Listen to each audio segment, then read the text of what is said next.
Hello friends, નમસ્તે વિદ્યાર્થી મિત્રો.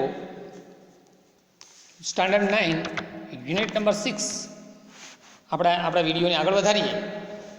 લાસ્ટ વિડીયોની અંદર આપણે જોયું હતું કે લેખક પેલી છોકરીને ઊભા જોઈ રહ્યા છે. છોકરી પણ લેખક સામે જોઈ રહી છે અને જ્યાં સુધી સ્ટેશન પૂરું ના થાય ત્યાં સુધી બંને એકબીજા સામે જોઈ રહ્યા છે. હવે આગળ જોઈએ શું થાય છે. I set up awoke for the rest. તમે જોઈ શકો છો આઈ સેટ અપ, તમે જોઈ શકો છો મોબાઈલની screen. I set up awoke for the rest of the journey.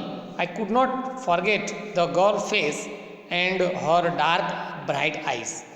અને હું જે બાકીની જર્ની હતી એ જર્ની અંદર હું જાગ્યો, ઊંઘ્યો નહીં, મને ઊંઘ આવી નહીં અને હું જાગ્યો.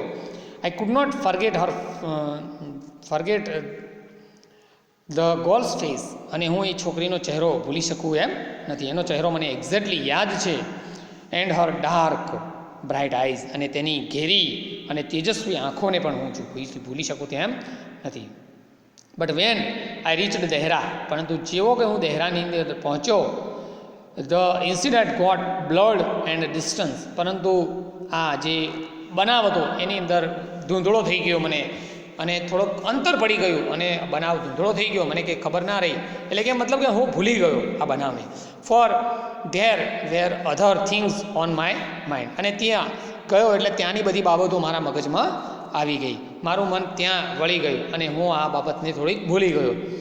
It was only when I was making the return journey 2 months letter. અને એ બધું માત્ર કેટલા જ સમય સુધી હતું, 2 મહિના સુધી, કે જ્યારે હું મારી જર્ની રિટર્ન, એટલે કે હું મુસાફરીની અંદર જ્યારે વેકેશન પૂરું કરીને વળતો ના આવું ત્યાં સુધી આ બધું હું ભૂલી ગયો હતો. 2 મહિના સુધી હું સંપૂર્ણપણે આ બધું ભૂલી ગયો હતો. That I રિમેમ્બર્ડ the girl. અને પછી મને આ છોકરી યાદ આવી. જ્યારે મને 2 મહિના પછી જ્યારે મને રિટર્ન આવવાનું થયું ત્યારે મને આ છોકરી યાદ આવી, બરાબર મને યાદ આવી. I was looking out of her at the train drive in to the station. અને પછી જ્યારે હું ટ્રેનમાં બેસી અને પાછો હું દિલ્હી જવા લાગ્યો, દહેરાદૂનથી પાછો દિલ્હી, અને જ્યાં દેવોલી સ્ટેશન આવ્યું ત્યારે I was looking out of her at the train drive in to the station. જેવું આ ટ્રેન દેવોલી સ્ટેશનની અંદર પસાર થઈ તેવું જ હું એની અંદર મને આ સ્ટેશનની આ છોકરી મને યાદ આવી. આઈ ફેલ્ટ એન્ડ અનએક્સપેક્ટેડ થ્રિલ્સ. અને મને રોમાંચિત અનુભવ થયો, આનંદ થયો. આઈ સો હર વોકિંગ અપ ધ પ્લેટફોર્મ. મેં એને આ પ્લેટફોર્મ પર ચાલતી મેં જોઈ. લેખક જ્યારે 2 મહિના પછી પાછા આવે છે ત્યારે આ છોકરીને પ્લેટફોર્મ પર ફરીથી એ જોઈ શકે છે.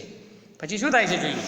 આઈ રેન ટુ ધ ડોર. હું તરત જ ડોર સુધી દોડીને આવ્યો. And waved at her. મેં એના હાથ હલાવી અને એને વેવિંગ આપ્યું, મેં એને ઓળખાણ આપી કે હું એ જ છું. When she saw me she smile. અને જ્યારે એ છોકરીએ મને પણ જોયો ત્યારે તે શું કરવા લાગી? શી સ્માઇલ. એ મારી તરફ સ્માઇલ કરવા લાગી, મારી તરફ સ્મિત કરવા લાગી. She was pleased. તે પણ બહુ જ ખુશ હતી. તે મારી તરફ સ્માઇલ કરવા લાગી, તે ખુશ હતી. કેમ? કે મેં એને ઓળખી લીધી હતી. એન્ડ આઈ રિમેમ્બર્ડ હર. તે ખુશ હતી. કેમ? કે આઈ રિમેમ્બર્ડ હર. મને તે યાદ આવી, મેં એને યાદ રાખી હતી, એટલા માટે એ પણ ખુશ હતી. And I was pleased that. અને હું પણ ખુશ હતો. શી રિમેમ્બર્ડ મી. એ પણ મને યાદ હતી, મતલબ એને પણ મને યાદ રાખ્યો હતો, એટલા માટે હું પણ ખુશ હતો. એ પણ ખુશ હતી. કેમ? કારણ કે મેં એને યાદ રાખી હતી. અને હું પણ ખુશ હતો. કેમ? કારણ કે એને મને યાદ રાખ્યો હતો. તો બંને એકબીજાને યાદ રાખી હતી, એ માટે બંને પક્ષી એકબીજા સાથે ખુશ હતા. જોઈએ હવે આગળ.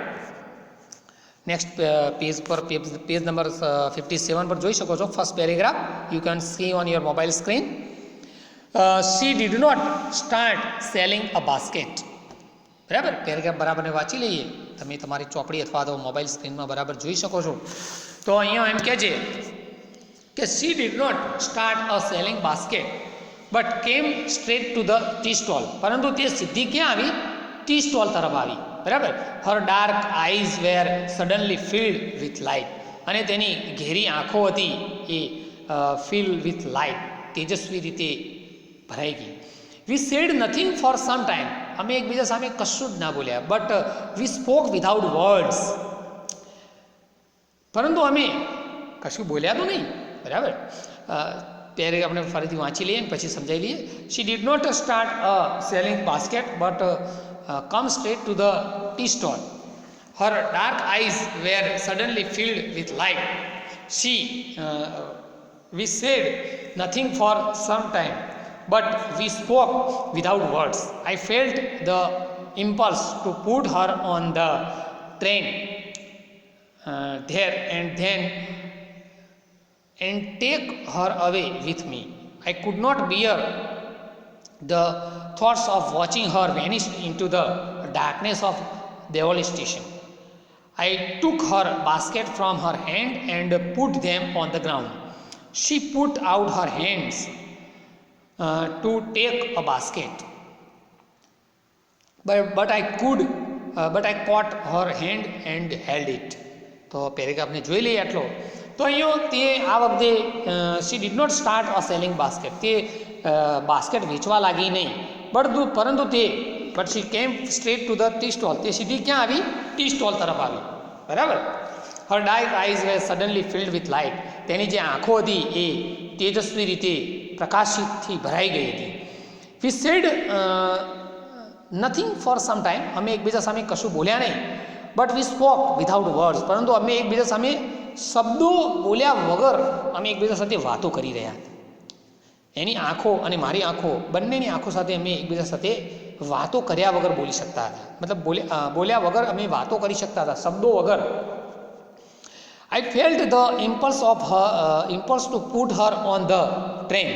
મારી એવી લાગણીઓ હતી. ઇમ્પલ્સ એટલે લાગણીઓનો આવેશ એવો આવી ગયો હતો અને એનો અનુભવ્યો હતો. કેવો આવેશ આવી રહ્યો? ટુ પુટ હર, તેને હું ઉપાડી લઈ જવા માગતો હતો. ઓન ધ ટ્રેન, ટ્રેનમાં બેસાડીને લઈ જવાનું. ધેર, ક્યાં? દિલ્હી. એન્ડ ધેન, અને પછી એન્ડ ટેક હર અવે વિથ મી, અને હું અહીંથી એને લઈ જવા માગતો હતો. આ સ્ટેશન પર હું એને રાખવા માગતો નહોતો. એવો લાગણીનો આવેશ લેખકની અંદર આવી ગયો હતો. I could not bear the thoughts of watching her vanish into the darkness. અને હું એને અહીંયા આ જે અંધારપટવાળા આવા સ્ટેશનમાં હું એને અદૃશ્ય થતી જોઈ શકું એમ ન હતો. લેખકની એવી ઈચ્છા હતી કે આ છોકરીને અહીંયા આ અંધારપટવાળા દેવોલી સ્ટેશનની અંદર હું એને રાખી શકું એમ ન હતો. એવો એમને લાગણીનો આવેશ આવી ગયો કે એને હું લઈ અને દિલ્હી લઈ જાઉં. I took the basket from her hand. મેં એની હાથમાંથી બાસ્કેટ લઈ લીધી. And put them on the ground. મેં એને નીચે જમીન ઉપર મૂકી દીધી કે બસ હવે આપણે આ ટોપલીઓ વેચવી નથી. શી પુટ હર હેન્ડ્સ. તેને પોતાનો જે હાથ હતો એ શોલમાંથી બહાર કાઢ્યો. And to take the basket. અને પછી જે ટોપલીઓ નીચે મૂકી દીધી એને લઈ લીધી. But I caught her hand. પરંતુ મેં એનો હાથ પકડી લીધો. And held it. મેં એને પકડી રાખ્યો. મેં એનો હાથ પકડી લીધો. પહેલાં તો લેખકે એના હાથમાંથી બાસ્કેટ લઈને જમીન પર મૂકી લીધી. તો પેલી છોકરીએ પોતાનો હાથ જે શોલમાં વીંટાળેલો હતો એ બહાર કાઢી અને બાસ્કેટને પાછી ફરીથી લઈ લીધી. પરંતુ લેખકે એનો જે હાથ હતો એ પકડી લીધો અને હાથ પકડેલો રાખ્યો. I have to go to Delhi, I said. મારે, લેખક કહે છે કે મારે દિલ્હી જવું છે. She nodded. I do not have to go anywhere. પરંતુ છોકરી શું કહે છે કે મારે કોઈ જગ્યાએ જવું નથી. લેખક કહે છે મારે દિલ્હી જવું છે અને પેલી છોકરી ના પાડે છે કે મારે ક્યાંય જવું નથી. The guard blew his whistle and hated the guard for the doing that. અને પેલા ગાર્ડને શું કર્યું? વિસલ વગાડ્યું. Guard blew his whistle. તેણે પોતાનું વિસલ વગાડ્યું. And I hated. પરંતુ લેખક એ કહે છે કે મને આનું વિસલ જે વગાડે એમાં હું એને નફરત કરતો હતો. Hated the guard for doing that. અને ગાર્ડને તેવું કરવા માટે હું ગાર્ડને નફરત કરતો હતો. ગાર્ડ વિસલ વગાડે મને ગમતું નહોતું. કારણ કે અહીંયા લેખકની પેલી છોકરી સાથે મુલાકાત થઈ રહી છે અને ગાર્ડ વિસલ વગાડે છે. એનો મતલબ કે હવે ટ્રેન ઉપડવાની તૈયારી થઈ રહી છે એટલે લેખકને ટ્રેનમાં બેસવું પડશે. I will come again, I said. Will you be here. લેખક પેલી છોકરીને કહે છે કે આઈ વિલ કમ અગેન. હાલ તો ટ્રેનનો ઉપડવાનો ટાઈમ થઈ ગયો છે અને તું ના પણ પાડે છે મારી સાથે આવવાનું. તો પણ લેખક કહે છે કે આઈ વિલ કમ અગેન. હું ફરીથી પાછો આવીશ. Will you be here. તું અહીંયા રહીશ ને? લેખક એને કહે છે. She nodded. તેણે માથું હલાવ્યું કે ના. I do not have to go anywhere. પેલી છોકરી કહે છે કે I do not have to go anywhere. મારે કોઈ જગ્યાએ જવું નથી. She nodded again. તેણે ફરીથી પણ પોતાનું માથું ધુણાવ્યું, હલાવ્યું. The bell clanged and the train slid forward. પેલો બેલ જે તે એ સતત વાગે જતો હતો એન્ડ જે ટ્રેન હતી એ સ્લાઇડ ફોરવર્ડ, એ ટ્રેન પણ ધીમે ધીમે આગળ વધવા લાગી. લેખક આ બંને જે અવાજ જે થાય છે એ લેખકને અવાજ ગમતો નથી. લેખક પેલી છોકરીને લઈ જવા માગે છે પરંતુ છોકરી આવવા તૈયાર નથી. લેખક ફરીથી કહે છે કે હું આવીશ, તો અહીંયા જ રહેજે. અને પછી ટ્રેન ઉપડે છે તો લેખક ધીમે ધીમે ટ્રેનમાં બેસવા જાય છે. I had to pull my hand away from the girl and the ran for the moving train. અને ટ્રેન થોડી થોડી ચાલવા લાગી તો લેખક અહીંયા કહે છે કે આઈ had to pull my hand, મેં મારો હાથ લંબાવ્યો, બરાબર, અવે ફ્રોમ ધ ગર્લ, મેં પેલી છોકરીથી મારો હાથ મેં લંબાવી દીધો, મતલબ છોડી દીધો. And rain for the moving train, અને પછી જે ચાલતી ટ્રેન હતી એ ટ્રેનમાં બેસવા માટે હું દોડવા લાગ્યો. This time I did not forget her, અને આ ટાઈમે હું એને ભૂલ્યો નહોતો. She was with me for the rest of the journey, અને ફરીથી પણ બાકીની જે જર્ની હતી દિલ્હી જવા માટેની, એ જર્નીની અંદર લેખકને આ છોકરી જે હતી એને ભૂલી શક્યા નહીં. એન્ડ ફોર લોંગ આફ્ટર, અને પછી એ બાકીના સમય માટે પણ એને ભૂલી શક્યા નહીં. ઓલ ધેટ યર, અને આખા વર્ષ માટે પણ she was bright living things, અને એ લેખક માટે એ તેજસ્વી જીવંત વસ્તુ જેવી બની ગઈ હતી કે લેખક આખું વર્ષ આ છોકરીને ભૂલી શક્યા નહીં. બાકીનો આખું વર્ષ એમને આ રીતે છોકરીના વિચારોમાં એમને સમય કાઢ્યો. And when the college term ended, અને જ્યારે કોલેજ ટર્મનો એન્ડ આવ્યો, બરાબર, મતલબ કોલેજનું સત્ર પૂરું થયું, ત્યારે લેખક કહે છે કે આઈ પેકડ હેસ્ટ, મેં ઝડપથી પેકિંગ કર્યું. ક્યાં? And left four Dehra, Dehra જવા માટે મેં ઝડપથી મારો જે સામાન હતો એ ઝડપથી મેં પેક કરી દીધો. કેમ? અહીંયા લેખકને દેહરા જવું હતું. દેહરા જવું હતું મતલબ દેવોલી સ્ટેશનમાં પેલી છોકરીને મળવું હતું, એની એમને ઉતાવળ હતું, એટલા માટે દેહરા જવા માટેની ઉતાવળ કરી રહ્યા છે. અર્લિયર એઝ ધેન યુઝ્યુઅલ, એ જેમ દર વર્ષે કે દર સેમિસ્ટરના અંતે, સત્રના અંતે જતા હતા એના કરતાં પણ વહેલા આ વખતે દેહરા જવા માટેની એમણે તૈયારી કરી લીધી હતી. આઈ વોઝ નર્વસ, અહીંયા લેખક થોડા નર્વસ હતા, બેચેન હતા, એન્ડ એક્સિયસ, થોડા આતુર હતા. As the train entered the Deoli, Deoli સ્ટેશનમાં જેવી આ ટ્રેન અંદર પ્રસાર થઈ કે એ એમને બેચેની અને આતુરતા થવા લાગી. આતુરતા એટલા માટે કે પેલી છોકરી એમને મળશે, અને બેચેની એટલા માટે કે આટલો સમય થઈ ગયો, શું મળશે કે નહીં મળે, એટલા માટે એમની આતુરતા હતી, એમની બેચેની હતી. આઈ વોઝ વન્ડરિંગ ધેટ, મેં આજુબાજુ જોયું. વોટ આઈ શુડ સે ટુ ધ ગર્લ, મેં મારાથી જે થાય બધું મેં જોયું. તે ગર્લ એટલે છોકરીને જોવા માટે મેં જોયું. And what I should do, મારાથી જે કંઈ કરવું જોઈએ એ બધું મેં કર્યું, અને મારાથી જે થાય એ જોવું હતું એ બધું મેં જોયું. I was determined that I wouldn't stand helplessly before her, અને આ વખતે લેખકે કહે છે કે મેં નક્કી કરી લીધું હતું કે આ વખતે તો હું બિલકુલ હેલ્પલેસલી, મતલબ કે હું નિસહાય બની અને એની સામે ઊભો નહીં રહીશ. આ વખતે તો હું છોકરીને ગમે તેમ કરી અને હાથથી પકડી અને હું એને મારી સાથે લઈ જઈશ, એમ અહીંયા લેખકે નક્કી કર્યું છે. The train came to the Deoli, અને દેવોલી સ્ટેશનમાં જેવી ટ્રેન આવી, and I looked up and down the platform, મેં ટ્રેનના એક છેડાથી બીજા છેડા સુધી, અપ ટુ ડાઉન એટલે કે એક છેડાથી બીજા છેડા સુધી મેં પ્લેટફોર્મને જોઈ લીધું.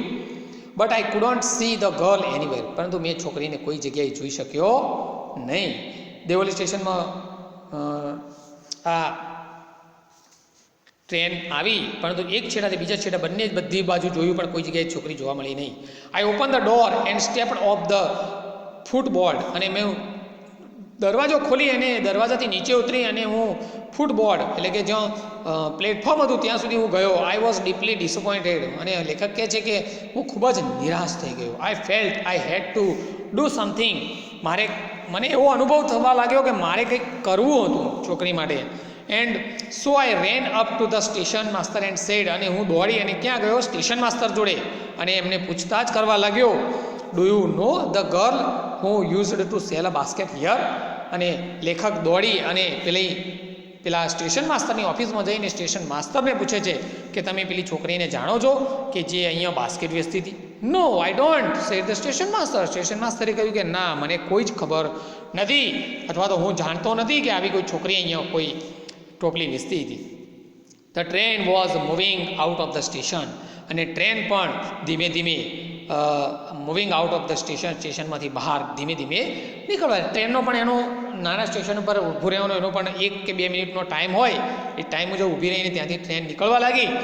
And I had to run up the platform, અને મારે પ્લેટફોર્મ પર દોડવું પડ્યું. And jumped for the door for my compartment, અને મારા કમ્પાર્ટમેન્ટમાં મારા ડબ્બામાં ચડવા માટે મારે થોડુંક દોડવું પડ્યું, અને જમ્પ એટલે કે કૂદકા મારીને મારે દરવાજે ચડવું પડ્યું, કારણ કે ટ્રેન ચાલુ થઈ ગઈ હતી. એઝ અ દેવોલી પ્લેટફોર્મ વેનિશ્ડ, અને જેવું દેવોલી પ્લેટફોર્મ વેનિશ્ડ એટલે અદૃશ્ય થઈ ગયું. I decided that one day, અને તેવું મેં નક્કી કર્યું કે એક દિવસ I would have to break my journey there, અને એક દિવસ મેં નક્કી કર્યું કે હું એક દિવસ મારો જે પ્રવાસ જે છે અહીંયા રોકી દઈશ. I would spend a day in the town, અને હું આખો દિવસ આ ટાઉનની અંદર પસાર કરીશ. શેના માટે? મેક અ ક્વેરીઝ, અને હું પૂછતાછ કરીશ. એન્ડ ફાઇન્ડ ધ ગર્લ, અને હું છોકરીને શોધી કાઢીશ. હુ હેડ સ્ટોલન માય હાર્ટ, કે જે છોકરીએ મારું હૃદય ચોરી લીધું છે. જે છોકરીએ મારું હૃદય ચોરી લીધું છે એ છોકરીને હું પૂછતાછ કરીશ. But a look from her dark and impulsive eyes, પરંતુ એની જે look from her dark and impulsive eyes, અને એની એ દેખાવે કેવી છે, એની જે આંખો જે છે એ આ ઘેરી અને ઉત્સુક આંખો જે છે એવી છોકરી વિશે હું પૂછતાછ કરી છે. અને એ છોકરીએ મારું હૃદય ચોરી લીધું છે, એ છોકરી વિશે હું પૂછતાછ કરી છે. અને એક દિવસ આ દેવોલી સ્ટેશન હું રોકાઈશ, અને આખા દિવસ હું એની પૂછતાછ કરીશ. લેખક એના માટે આવું નક્કી કરે છે. જોઈએ લાસ્ટ પેરેગ્રાફમાં લેખક શું કહેવા માગે છે. In the last few years I have passed through the Deoli many times. I always look out of the window to see some unchanged faces smiling to me, but I will never break journey there. I prefer to keep hoping and dreaming and looking out of the window for the girl with the basket waiting for me. I never break my journey at Devoli, but I pass through as often as I can. Ruskin Bond. તો અહીંયા છેલ્લા પેરેગ્રાફની અંદર લેખક અહીંયા એમ કહેવા માગે છે કે in the few last year, છેલ્લા કેટલાય વર્ષોથી હું અહીંયાથી પસાર થઉં છું દેવોલી સ્ટેશનમાંથી ઘણી વખત. I have look out of the window, અને હું બારીની બહારથી પણ હું જોઉં છું to see the some unchanged face, થોડાક બદલાયેલા ચહેરાઓ અને ન બદલાયેલા ચહેરાઓ પણ હું જોઉં છું. But I will never break my journey there, પરંતુ મેં ક્યારેય મારો પ્રવાસ અહીંયા રોક્યો નથી. આઈ પ્રિફર ટુ કીપ, મને એ પણ પસંદ કરીશ ટુ કીપ હોપિંગ, એ આશા સાથે કે એન્ડ ડ્રીમિંગ, એ સ્વપ્ન, અને એ આશા સાથે હું અહીંયા આશા રાખું છું, ને હું સ્વપ્ન પણ રાખું છું, બરાબર, કે હું અહીંયા રોકાઈશ એકવાર. And looking out of the window, અને હું આ બારીની બહાર હું જોઉં છું, અને ફોર ધ ગર્લ, પેલી છોકરી માટે, વિથ ધ બાસ્કેટ, અને છોકરી ટોપલી સાથેની છોકરી વેઇટિંગ ફોર મી, અને એ છોકરી મારી રાહ જોતી ઊભી હોય એવી હું રાહ જોઉં છું, એવી હું આશા રાખું છું, એવું સ્વપ્ન રાખું છું, પરંતુ એવું ક્યારેય બન્યું નથી. ઘણા વર્ષોથી લેખક અહીંયા છોકરીની યાદની અંદર અહીંથી પસાર થાય છે દેવોલી સ્ટેશનમાંથી, પરંતુ ક્યારેય એમણે આવી છોકરી જોવા મળી નથી. I never break my journey at Deoli, મેં ક્યારેય મારી જર્નીને, મારી મુસાફરીને, મારા પ્રવાસને અહીંયા રોક્યો નથી. But I passed throw as often as I can, પરંતુ હું મારાથી થાય એટલી વાર હું અહીંથી પસાર થઈ રહ્યો છું. તો અહીંયા રસ્કિન બોન્ડનો આ સરસ મજાનો લેસન છે. Okay, thank you.